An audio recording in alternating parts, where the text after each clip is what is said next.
என் தம்பிக்கு திருமணம் ஆக மாட்டேங்குது, எங்கள் அக்கா பையனுக்கு திருமணம் ஆக மாட்டேங்குது, இல்லை என் பிள்ளைக்கே திருமணம் ஆக மாட்டேங்குது அப்படின்னு நினச்சி கவலைப்படுறவங்க இது மாதிரி ஒரு எலுமிச்சம்பழத்தை வாங்கி நல்லா சுத்தம் பண்ணிவிட்டு அதை ரெண்டாக கட் பண்ணி பெரட்டி மஞ்சள் குங்குமம் வச்சு 2 அகல் எடுத்து 2 எலுமிச்சம்பழத்தையும் அதில் வச்சு திரி போட்டு நல்லெண்ணெய் அல்லது நெய் அது மாதிரி போட்டு நீங்கள் துர்க்கைக்கு காலடியில் வச்சு ராகு காலத்தில் நீங்கள் ஏற்றி வழிபடணும்.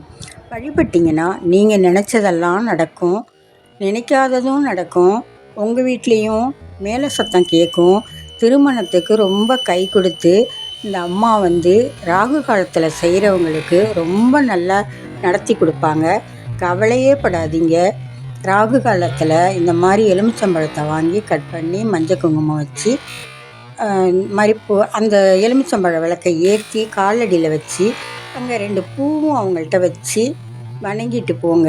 முடிஞ்சால் குங்குமம் வாங்கிட்டு வந்து கோபுரமாக கொட்டி அவங்க பாதத்தில் வைங்க. அது மாதிரி செஞ்சிங்கன்னா நல்லா நடக்கும். திருமணம் நிச்சயம் நடக்கும்.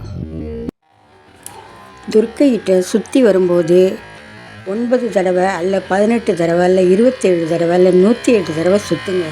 ஓம் தூம் துர்காயை நம, ஓம் தூம் துர்காயை நம, ஓம் தூம் துர்காயை நம இப்படி சொல்லிக்கிட்டே சுற்றலாம். ஓம் ஐம் ஹ்ரீம் க்ளீம் சாமுண்டாயை விச்சே, ஓம் ஐம் ஹ்ரீம் க்ளீம் சாமுண்டாயை விச்சே, ஓம் ஐம் ஹ்ரீம் க்ளீம் சாமுண்டாயை விச்சே இப்படியும் சொல்லிக்கிட்டே சுற்றலாம். பிரகாரத்தை அப்படி சுற்றி வரலாம்.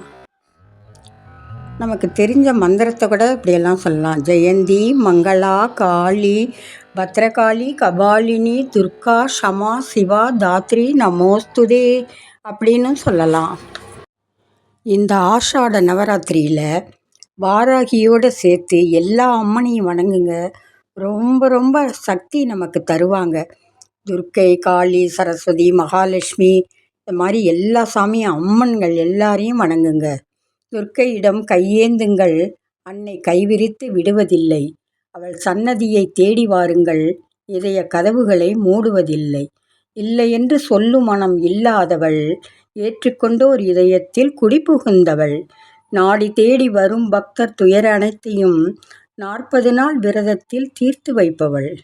செம்பருத்தி மலரினாலே மாலை சூட்டினால் நம்மை சீரோடும் சிறப்போடும் வாழ வைப்பவள். மூகாம்பிகை நகரில் குடியமர்ந்தவள், ஜாதி மத வேற்றுமைகள் பார்க்காதவள். அருளும் பொருளும் அள்ளித்தரும் லட்சுமி குபேரனையும் வணங்குங்கள். அமுதம் பொழியும் பார்க்கடல் திருவாய் மலர்ந்து ஒருவரம் தந்தால் நமக்கு கைமேல் பலன் கிடைக்கும். லட்சுமி குபேரனையும் இந்த ஆஷாட நவராத்திரியில் வணங்கி நாம் நல்லதையே பெறலாம். என்ன நினைத்தாலும் நமக்கு நடக்கும். இந்த ஆஷாட நவராத்திரியில் 9 நாளும் அம்மன்களுக்கு நல்ல சிறப்பு அபிஷேகம், ஆராதனை, நல்ல பிரசாதம்லாம் நிறைய செஞ்சு படைக்கலாம். எல்லாம் செஞ்சு எல்லாருக்கும் கூப்பிட்டு தாம்பூலம்லாம் கொடுக்கலாம். அது மாதிரி கொடுத்து நம்ம வணங்கி வந்தோம்னா ரொம்ப கைமேல பலன் கிடைக்கும். துணையிருந்து காப்பவள் துர்க்கை அம்மா, செய் துயர்த்தீர் துடைக்கு நீ மறந்து விட்டாயா?